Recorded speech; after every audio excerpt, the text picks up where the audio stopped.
Download करें जनमत Haryana app. Chaudhary Chhoturam अमर रहे, चौधरी छोटूराम अमर रहे, ताऊ देवलाल अमर रहे, ताऊ देवलाल अमर रहे, चौधरी वीरेंद्र सिंह जिंदाबाद।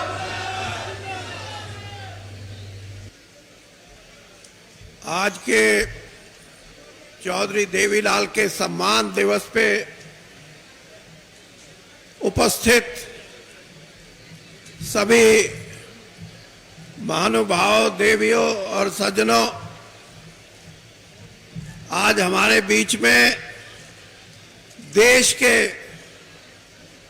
सिर्फ पंजाब, हरियाणा या उत्तरी भारत के नहीं बल्कि सारे देश के सबसे सीनियर, वरिष्ठ और सबसे उम्रअंदाज प्रकाश सिंह जी बादल जो हमारे बीच में हैं। मैं जींद जिले का होने के नाते आपका हृदय से स्वागत करता हूं, आपका धन्यवाद करता हूं कि आप यहां आए। हमारे बीच में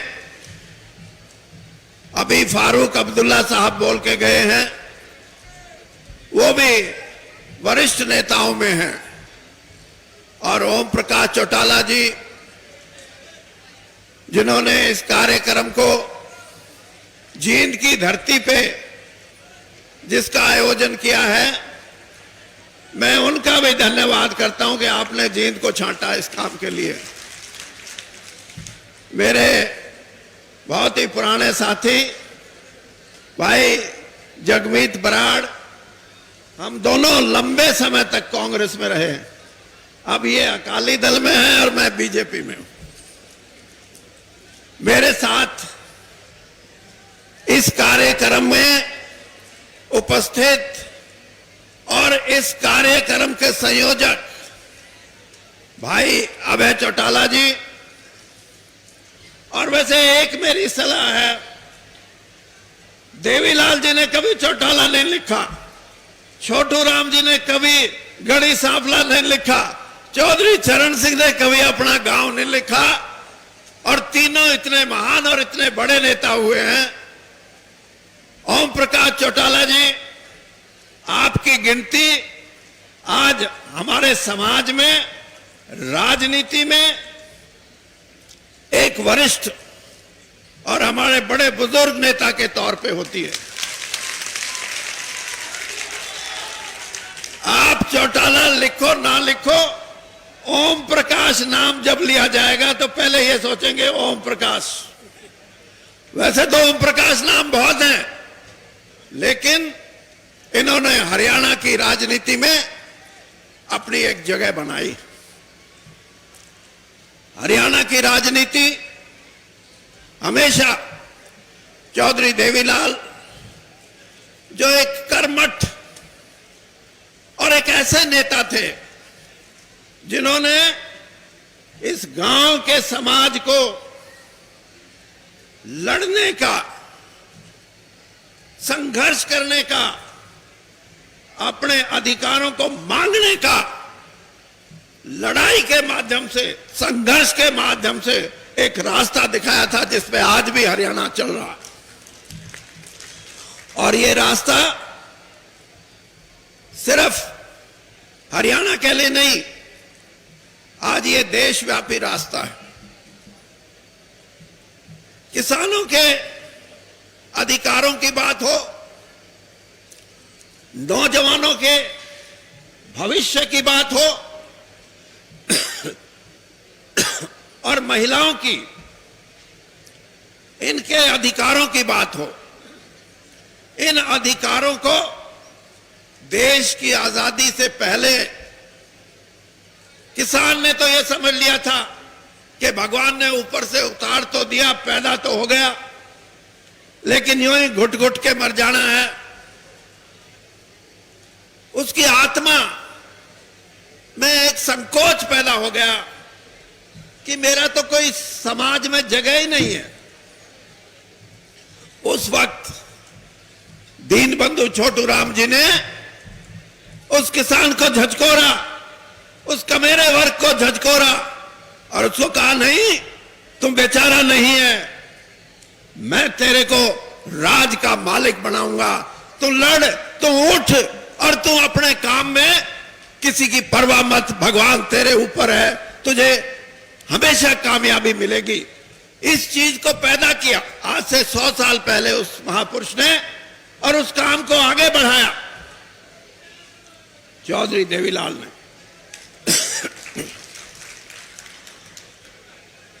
और आज जो संघर्ष की बात है, वो संघर्ष एक दिन में पैदा नहीं होता, एक महीने, एक साल, 10 साल में पैदा नहीं होता।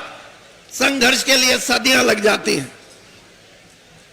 मैंने 1977-78 में पहली बार जब मैं एमएलए बन के गया, मैंने अकाली दल का एक हरियाणा विधानसभा के सामने अकाली दल का एक बहुत बड़ा कार्यक्रम विधानसभा का घेराव करने का था। मैंने उसको ऊपर से देखा, 4th फ्लोर पे हरियाणा सेक्रेटरीट से कि बादल साहब बीच में चल रहे हैं और सैकड़ों कार्यकर्ता पुलिस की लाठियों को अपने हाथों पे ले रहे हैं, अपने हाथों पे ले रहे हैं। यह है संघर्ष की निशानी। और इसलिए देवीलाल जी ने जो किया वो भारत के इतिहास में एक और बात भी मान कि अगर कुर्बानी करने की बात आती है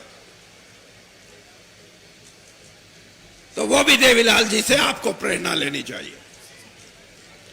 आज तो लोग गांव की सरपंची के लिए, जिला परिषद की मेंबरी के लिए, एमएलए बनने के लिए, एमपी बनने के लिए, मंत्री बनने के लिए, मुख्यमंत्री बनने के लिए मर्यादित राजनीति को भूल जाते हैं और यह देखते हैं कि हमें कैसे मिले।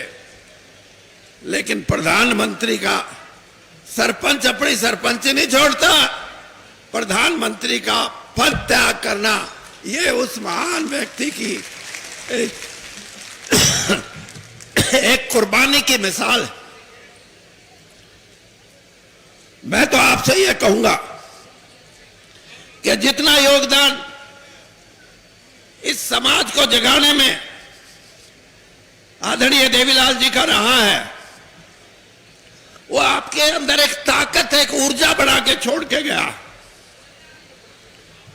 उन्होंने ये कहा है कि संघर्ष ही एक रास्ता है जिसके साथ संघर्ष में कई बार यह जरूर होता है नेतृत्व की कमी हो जाती है, लीडरशिप नहीं मिलती।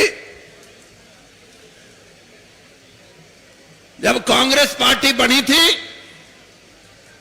तो जब तक महात्मा गांधी देश की आजादी की लड़ाई लड़ने के लिए आगे नहीं आए, 60 साल तक कांग्रेस पार्टी रही। लेकिन आजादी की लड़ाई अगर लड़ी तो महात्मा गांधी के आने के बाद। क्यों? क्योंकि देश की जनता ने सोचा यह है नेता, ये लेके जाएगा अंग्रेज को बाहर और हमें आजादी मिलेगी। इसी प्रकार से 1975-76 में जब नौजवानों की क्रांति हुई, जिसको संपूर्ण क्रांति बोलते हैं, जिसमें सारी कांग्रेस का सफाया हो गया था, उसमें लीडरशिप, उसमें लीडर उभर के आए जयप्रकाश नारायण, और देश की जनता ने यह कहा कि यह है आदमी, इसके साथ जुड़ो, कामयाबी मिलेगी।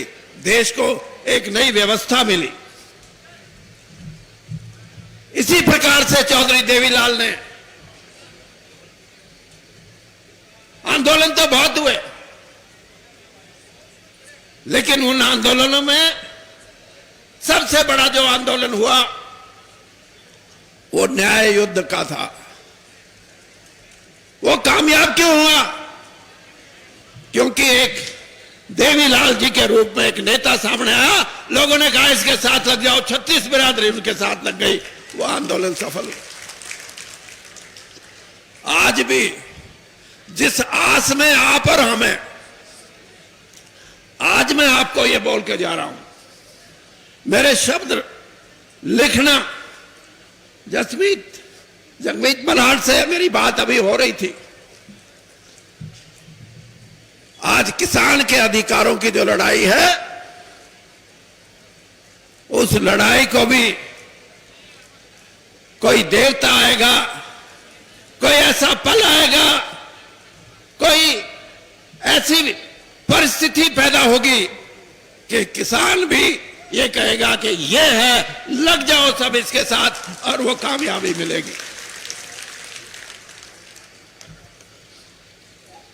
ये लड़ाई मैं इसलिए कहता हूं कि आज से 30 साल पहले